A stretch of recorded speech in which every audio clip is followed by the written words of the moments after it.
Takes me forever to find this on Facebook. It never pops up on time. Mm-hmm. Yeah. All right. Illini Basketball Podcast, episode 227, November 11th, 2024. Veterans Day. Thank you to all those who served. Yes. Illinois coming off of a victory. We'll get ready for Wednesday night game. No watch party for this game, but what can you do? They play Oakland on Wednesday. We'll be back the Wednesday after for Alabama, but it's good to take a game off after the dreadful performance by myself on the last couple of blowout watch parties. A lot of comments. Really no comments about it, but you're kind of egging people on. It's fine. My wife made a comment on it when I came home. She's like, it's definitely. What's Ethan doing? Yeah, I know. It's I think Elon is to blame. Okay. Twitter has been really hard to get off of lately. I just don't understand. I don't know. It's one of those things. But I mean, look, if SIUE or Eastern could put up a better performance, who's to say? Who's to say what I do? I'll tell you right now. Bookmark this. Alabama watch party. I will locked in. I will put my phone in a different room. Okay. All right. There you go. That's for everybody. Good. That's shows a commitment to the brand. Appreciate that. There you go. Sure. Congrats to everybody. All right. Illinois, SIUE. What a matchup, huh? Jeez. Yeah, it was another fun game to watch. I know the portal has made some teams better than they ever have been, but these two teams that Illinois have played are just bad. They're just bad. They're not good at all. There's nothing there. There's no. I know that these teams aren't supposed to be good, but they're just really bad.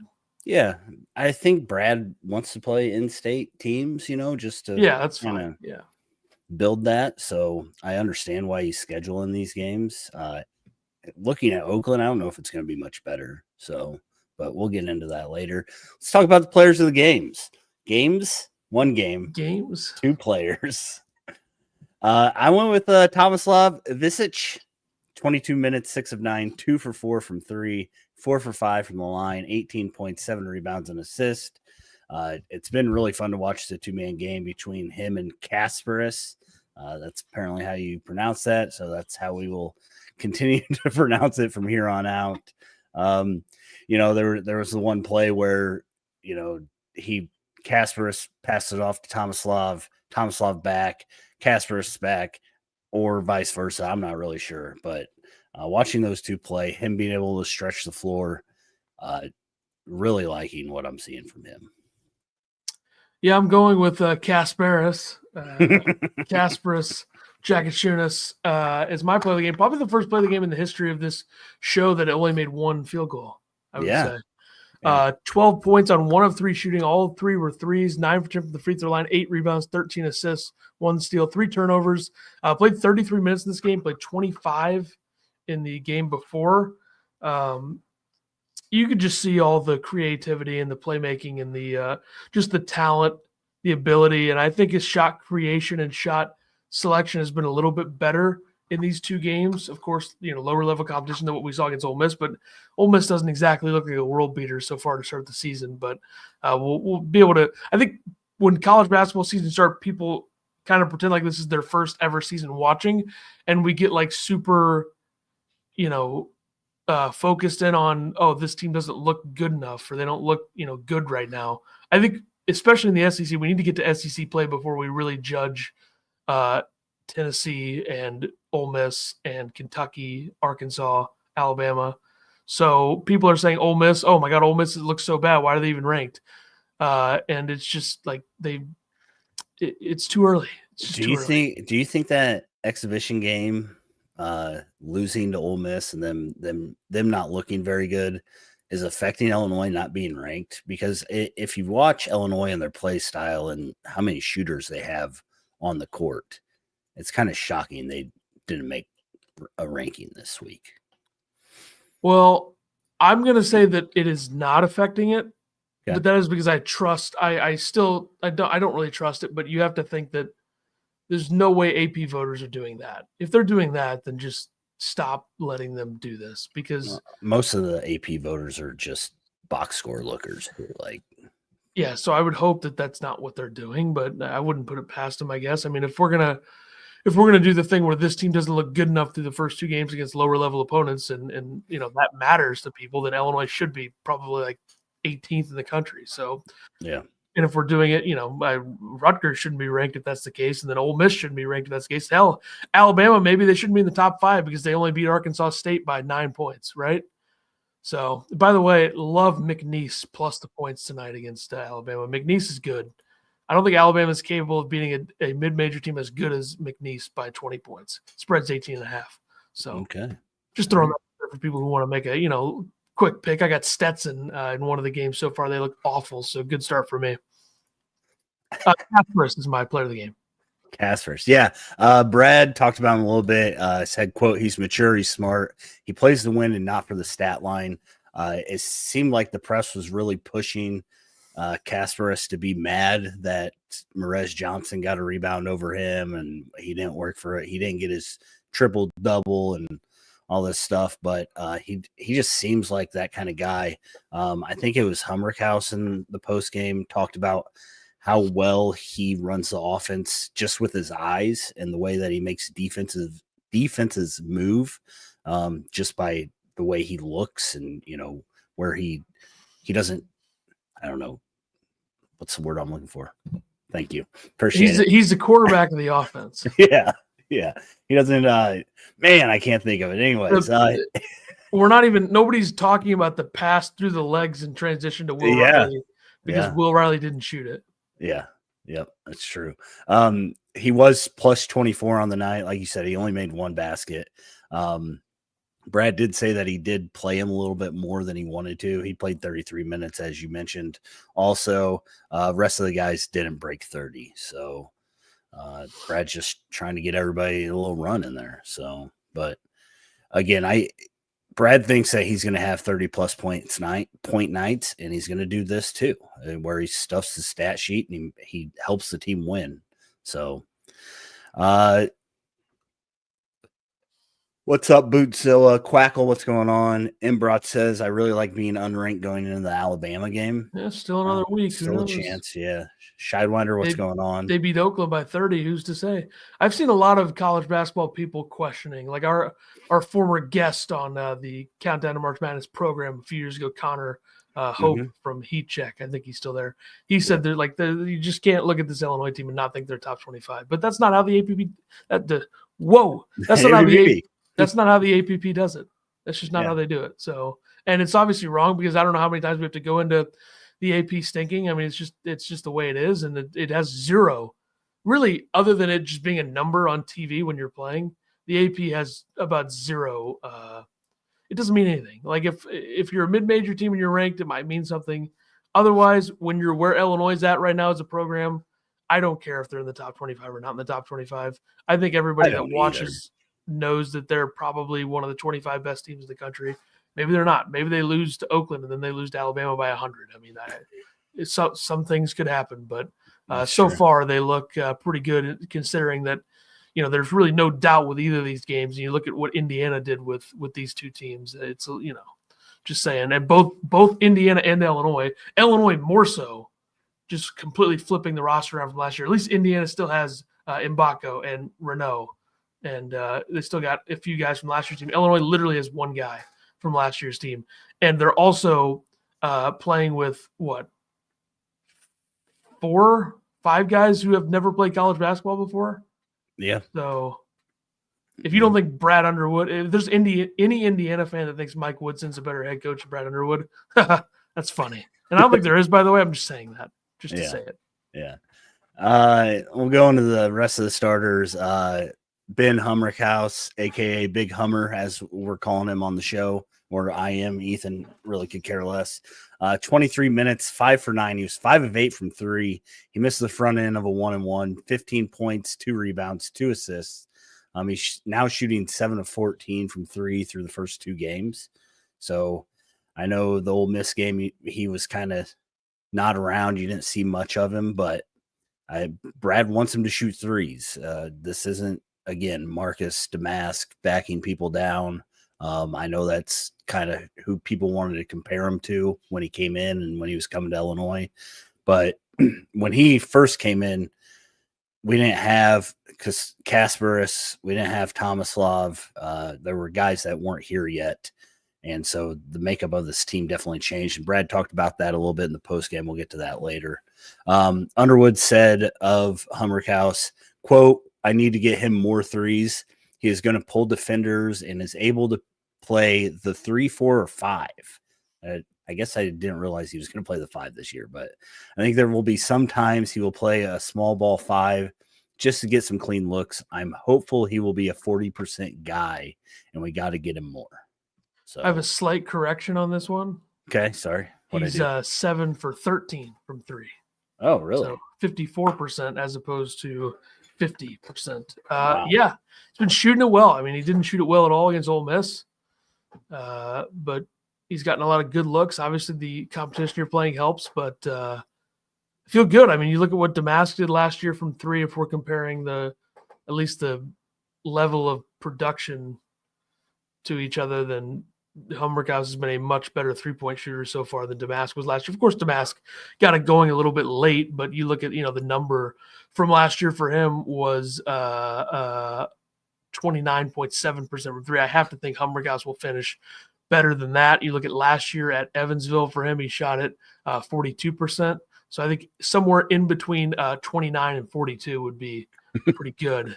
Yeah. Good start for him though. He looks good. Good form. Yeah. Bootzilla says, I think we'll be ranked next week. Ohio State plays A&M, I think. Now I'll tell you this about Hummerkaus. Yeah, tell me. I think he'll take a similar route to Damask. I wouldn't be surprised if he ends up, trying out or working out with an NBA team and then playing, some summer league stuff and stuff like that. Wouldn't be that surprised by that. Yeah. Uncensored Illinois basketball over on Twitter says, is Tomislav better than Coleman? It's an unfair question at this stage. I would say that Tomislav, unsurprisingly, is showing us more than Coleman did at age, was 20? Yeah, I think that they're two different basketball players. I mean, Tomislav, I think, can be a better, rim protector down low just because of his size. I mean, I know Coleman and him are the same height, but size-wise. But Coleman was also more – he could handle the ball a little bit better. I think Tomislav is better. I'll throw that out there right now. Tomislav is 7'1", by the way. What's Coleman, 6'11"? 6'10", I think. Okay. 10 or 11, but either way, Tomislav is just a more polished player, which is unsurprising. I mean, he's European. He's played against tougher competition. I think he's more of a stretch 5 than a. I feel like Coleman's more of a 4 than a stretch 5. So I would say Tomislav's both styles of 5. Like you could play him underneath. I think he's 255. I mean, he's got good decent weight. Yeah. Trey White, 22 minutes, 5 for 10. He was 3 of 5 from 3, 13 points, 5 rebounds, 1 assist, 1 steal, 1 block. Good outing for the playing his role. Yeah, playing his role. Please. Are you okay with Trey White now? First of all, just in this instance, right? Yeah, just because I didn't like him when they got him as a fit doesn't mean I'm not gonna. Yeah, and you did make the comment during the live stream that he's playing a different role than he did at Louisville. You didn't like his turnaround jumpers, his pull-ups from 15 feet, which is not what Brad is going to let you do. I mean, if you do that, Brad's going to bench you. So, I mean, what he is he's Ty Rodgers but can shoot. Is that what? Probably a decent description. Is right now. I need to see some stuff, maybe watch some games back and just see what he's doing on defense. I'd like to see that because I haven't been paying very much attention. I've been on my phone during the games. Sean says he has more offense, down low, rebounder, passer for defense. Tomislav, I guess. Bootzilla says, really hope Boswell gets going soon. Yeah, that's the next guy we're going to talk about. Kylan Boswell, 22 minutes, 1 for 5. He was 0 for 3 from 3, 0 for 2 from the line, 2 points, 2 rebounds, 3 assists, 1 block. I I wrote down Illini fans are already calling to bench him, get him out of the starting lineup. Again, I think early on, he's gonna be there because of experience. I think that a team that hasn't shown a lot of defense, I think Kylan Boswell is probably one of the better on-ball defenders that Illinois has right now. So Brad actually complimented him about his defense against Taylor. He also complimented Trey White when he came in about his defense on Taylor. So I don't know. There's so much production on this team. I mean, I don't think Boswell's going to shoot it a whole lot. So the only way he's going to get fans on his side, I guess, is if he starts shooting it better. I have zero concerns with Kylan Boswell. I think it's crazy that people are already jumping to conclusions with him. If you want to be more concerned about a player, be more concerned that DGL played 15 minutes and shot 1 for 7 in this game. True. Yep. And played 22 minutes, 0 turnovers for him. If you don't see what Boswell's doing out there, then like what are you even watching for? It's true. Like this classic Illini fan to freak out about one player through one 2 player. games. I mean, I'm sure there's a player last year who looked brutal through 2 games, and we were like, oh, here we go. I mean, I could give you the player right now. Marcus Damask, 2 for 8 against Eastern last year with 6 points. Yeah. Marcus Damask against Oakland, 7 points, 3 for 7 from the field. Like, he was fine, but 3 turnovers. I mean, Damask wasn't exactly lighting it up early last season. Yeah, and I mean he's an 80% free throw shooter. Sometimes the ball just doesn't go in the basket. He's 38.5% 3-point shooter. Ball's not going in the basket right now. I'm not worried about him. I think it'll be all right. So David, what's going on? Not freaking, just hope he gets going. Calm down, Ethan. I wasn't going after you. I was going after all we heard during that game. Yeah. Oh my God, what's wrong with Boswell? Yeah, it's been all over Twitter. So Brady says, I'm sure Boswell was pumped to play Edwardsville and Eastern to give him time. Fair. Sure. Yeah. Off the bench, Will Riley, 24 minutes, 5 for 12, 3 for 5 from 3, 1 for 2 from the line, 14.7 rebounds. Brad was asked about, is he the only guy that you let shoot mid-range jumpers, because that's what it looks like right now, and Brad said yeah, he's really good at it. So Will Riley, again, another solid game for him. Got anything to say about him? He did win freshman of the week. Wow, there you go. So, I mean, he averaged a lot of points, probably 23.5 or something. I think so. Yeah, he's been fine. I mean, maybe clean up the fact that he went 2 for 7 from inside the 3-point line, but does a lot of good things. I mean, this team had 5 turnovers in this game, and it was Ivisic had 2 and Casper had 3. The 2 guys we picked for player of the game both had turnovers. Yep. So exactly. good on them. But I can't remember the last time Illinois had 5 turnovers in a game. It had to be against somebody like Eastern. Or Edwardsville. SIUE. Or Edwardsville.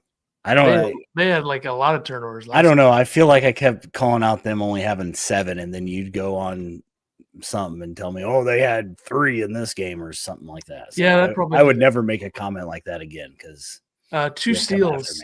2 steals in this game, 4 blocks.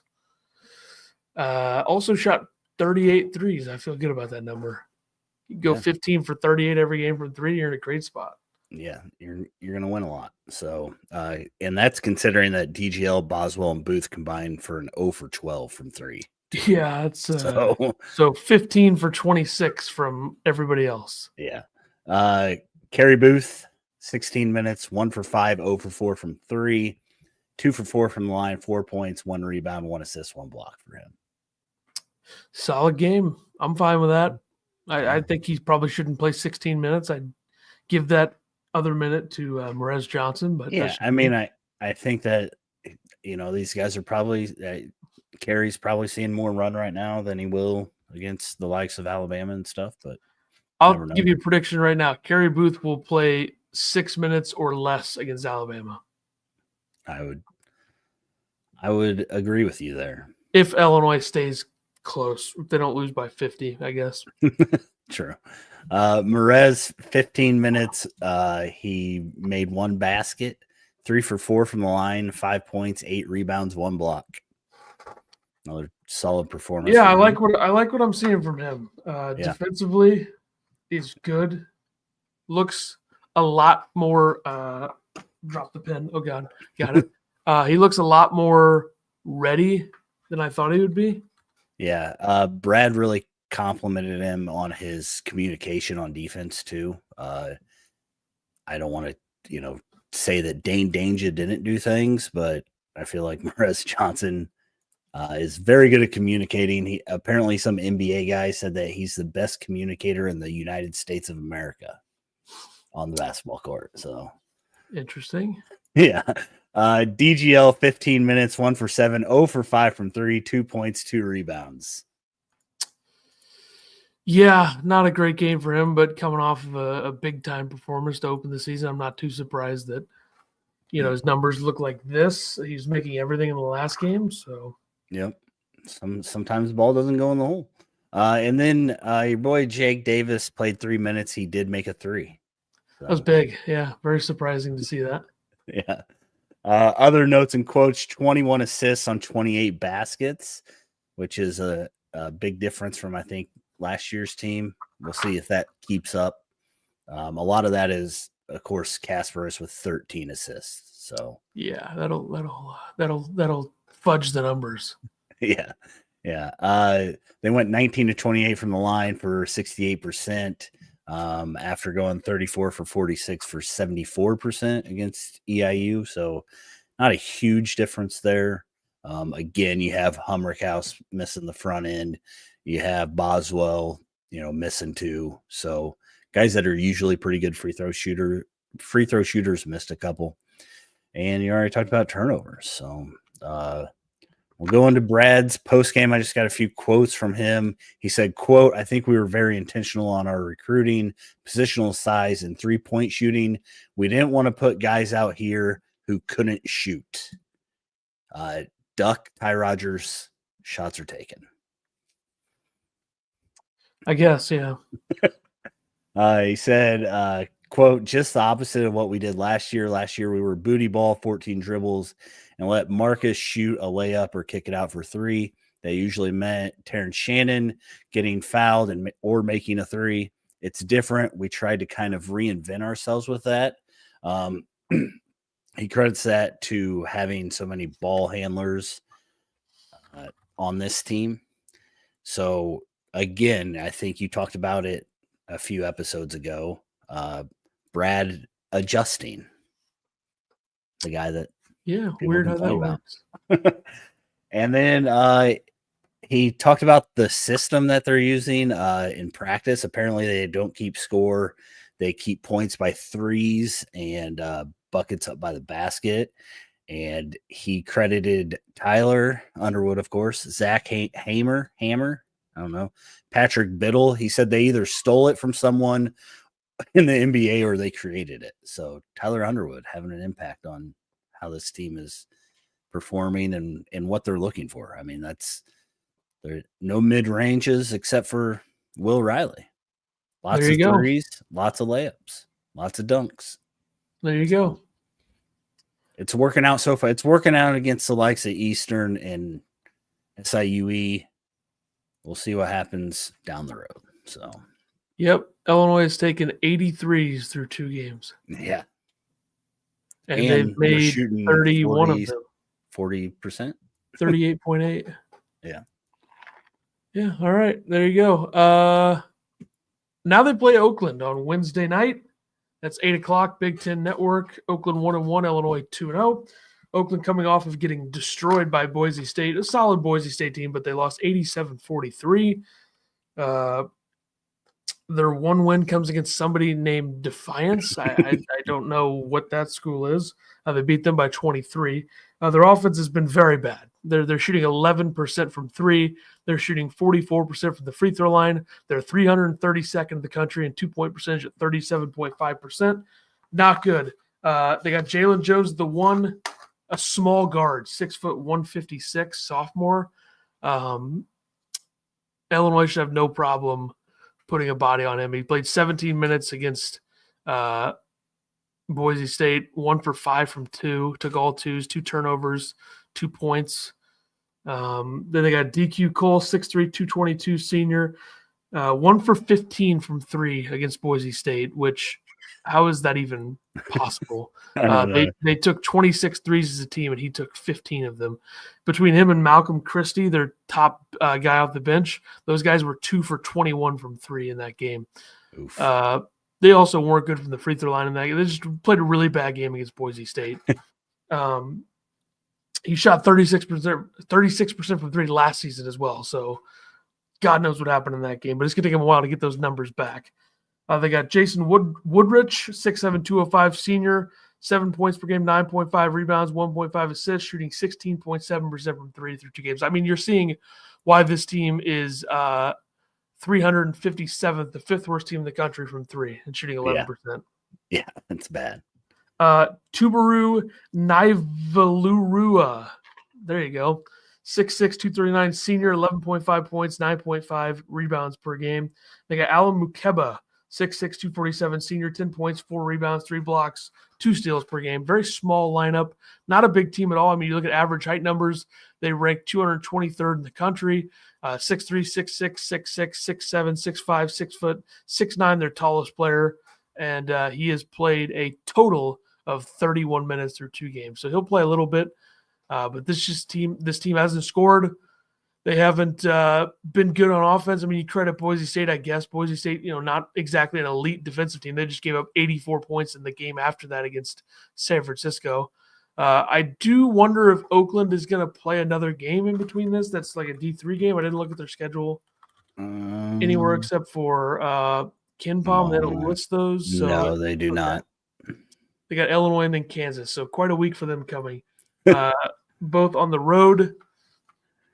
You look at the KenPom numbers, like I said, it's just not good for Oakland.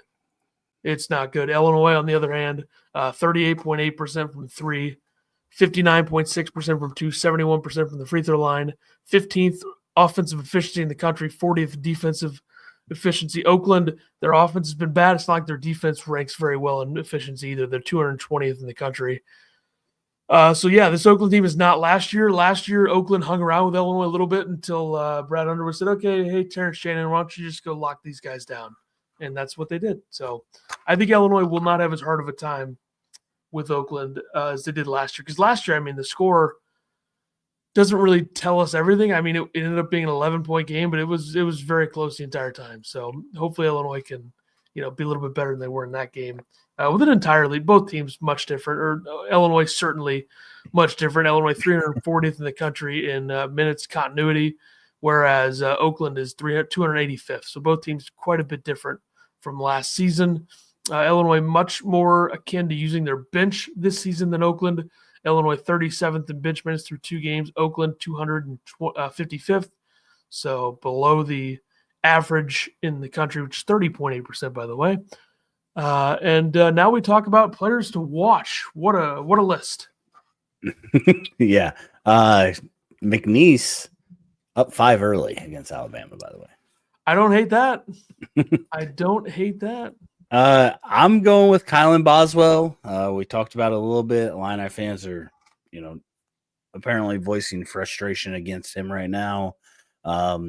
So we'll see what he does. I went with DQ Cole from Oakland. Like you said, he was 1 for 15 from 3 in the game against Boise State. He's taken 23 threes this season through 2 games and shooting it at 17%. So the guy likes to get it up. He took 21 total shots against Boise State. So I just there's it doesn't seem right now that there's a lot of talent on this Oakland team. So yeah, I think that's fair to say. I'm going with Tomislav Visic for Illinois. I think he'll have the, Illinois got the major size advantage underneath tonight. We'll see what kind of numbers he puts, or Wednesday night, see what kind of numbers he puts up. And then Jalen Jones, 156-pound guard. I'd like to see how that translates to playing against this team. Yeah, that'd be interesting. So. Predictions. I'm going to Illinois, getting to 90 again. 91, Oakland 59. I think they hold them under 60. Unless Oakland, of course, you know how Illinois, what happens to Illinois, guys end up learning how to score and make baskets. So, but I'm going Illinois 91, Oakland 59. I don't think it's going to be much of a game, and we're just going to get to enjoy golf and not have to worry about it. So, hopefully, yeah. I'm going to go 87-67. I think Oakland's been so bad from three that something will give there. They'll, maybe make some threes, but we'll see what Illinois does defensively. I'm sure they'll be forcing them into different shots, but yeah, Illinois wins by 20. Might not cover the spread. I don't know what the spread's going to be, but that might not get there. Got to be more than 20. I would think so, but who knows? I mean, after that Boise State game, it kind of changes things a little bit. That's true. For them. Real quick rundown of the Big Ten. Indiana's been okay. I mean, they let a couple teams hang around with them early, but I think they'll figure it out. Purdue is 2-0. They play Yale tonight. They beat Northern Kentucky by 22. They beat Corpus Christi by 17. Not great at covering the spread so far, but they're 2-0. Ohio State, big win for them over Texas. Beat Texas 80-72. But like somebody said earlier in the chat, they got Texas A&M on Friday on the road. And then Michigan State plays Kansas tomorrow night. So big spot for them. I think they're going to get obliterated, but that's just me. And that's all I got in the Big Ten. So, all right, there we go. Good stuff. That appears to be it. Be back episode 228. I mean, I don't know when we should do it because there's a full week gap between games. So we'll figure that out. Yeah.